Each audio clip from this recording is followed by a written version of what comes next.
Iraq just introduced a bill in their parliament that would allow the enforcement of religious Muslim rules in regard to family dynamics. In most countries, you have whatever your religious beliefs are, and then you have the civil law of the government, which is what you still have to adhere to despite what your beliefs may be. The Iraq bill, however, aims to expand religious freedoms and basically use them to supersede the law, or a religious alternative to the law, and the main example being thrown around in the discourse is that it would allegedly legally allow Iraqi Muslims to marry child brides.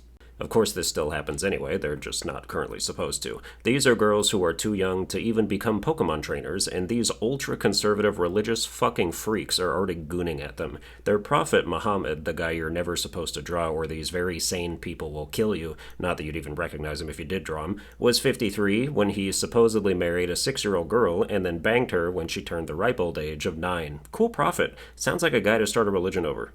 The bill has been brought forward multiple times over the years in different forms and rejected, but this time it's apparently closer than ever to being passed. Proponents of the bill say it will have no bearing on child marriages, while opponents say the language is purposely vague to allow the sort of wiggle room that people will exploit to get away with all sorts of misogynistic and disgusting shit, like putting even more restrictions on women's rights that already hardly exist over there. Specifically, the bill allows individual citizens and families to choose either the normal government apparatus or religious authorities when settling family affairs. So if you were a hardcore Muslim dude who wanted to rape another baby into your wife, but she was being all troublesome saying no, you could choose to take it up with the religious sect instead of the government, so they can tell your wife that Islam demands women to be subservient and responsive to all their husband's wishes, and to spread them legs right this instant. Full disclosure, I don't know if that scenario could actually play out like that, but it feels like the general vibe they're going for with this bill. This kind of shit allows extremism to flourish, and all the horrific, statistically inbred monsters salivating at 9-year-olds in the street get the darkest aspects of their faith encouraged and rewarded. Religions, as a whole, have very shitty aspects to them, but Islam in particular is a different breed. Other main religions have adapted and modernized to sort of fit in with the current world, like Christianity and Judaism have toned down their Old Testament stuff. Maybe Judaism less so, because they're still out here circumcising 13-year-olds. At least Christians do it at birth, where we won't remember it. But Islam is like so fundamentalist that all the shit they were doing back in the year 800 is stuff they're still trying to do today. There's a reason why when you think of the word terrorist, a certain type of person emerges from your mind. Hamas, the Houthis, ISIS, and now there's an ISIS-K, I guess. It's just adding letters like the LGBT. They're the ones who just got their Taylor Swift concert attack foiled. Hashtag not all Muslims, obviously. But these people are fucking violent. And the more devout they are, the more violent their conscience allows them to be. Islam is a religion of peace. That's what they tell you.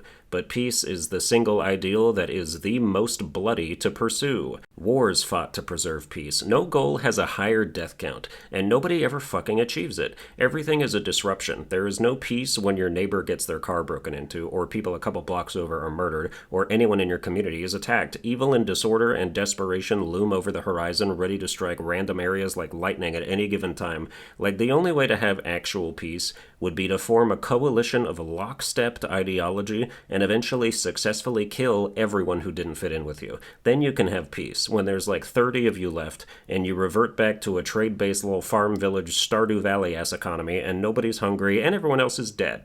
And as soon as anyone in your group falls behind or starts to stick out in a bad way, you kill them too, in the name of peace. I feel like plenty of religions have those undertones when they say they're all about peace, like the subtext is, but we're the only ones who can have it, and you're in the way. The Middle East is like the Bible Belt of Asia. Everything everyone criticizes the South for in America can be applied to the Middle East. All the stereotypes. Everyone's racist, everyone's hyper-religious, everyone cooks with extra spices in their foods, everyone's inbred and married to their cousins and sisters, everyone's poor and ugly and beats their wives. Lots of shared content there. It's very interesting that these two groups would definitely hate each other, all while being so allegedly similar. Anyway, the point that this bill brings me to is the firm, steadfast conclusion that, like, not all cultures are good, man. If a subculture of people are out here trying to make it legal or at least less punishable to marry fucking toddlers or treat their women like slaves, that subculture is shit, and it would be better if it didn't exist.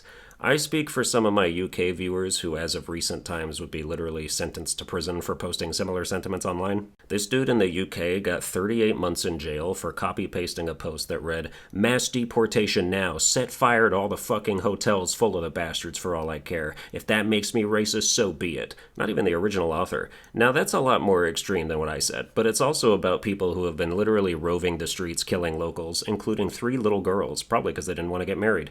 You've got this mass influx influx of people with completely different cultural values to you, and some of them are turning out to be depraved psychos, which invites a blanket of hatred from the people who originally lived there, and based on the body count, some of it's totally deserved. The riots are messy, and there's roving bands of white people going around attacking immigrants now, too. It's another Israel-Palestine situation where everyone argues about who started it and which side has the moral justification to employ progressively eviler methods until the whole thing just becomes too much to want to keep score. When it comes down to it, there's a reason some people are here and other people are over there. Some cultures just don't get along in large numbers. You can have smatterings of them in a different population, but as the numbers get more even, there's going to start being teams. Well, that's going to do it for this episode. I hope you enjoyed it. If you did, you can like, share, and subscribe. Watch all my other videos with your child bride crying in the background, and I'll see you guys next time.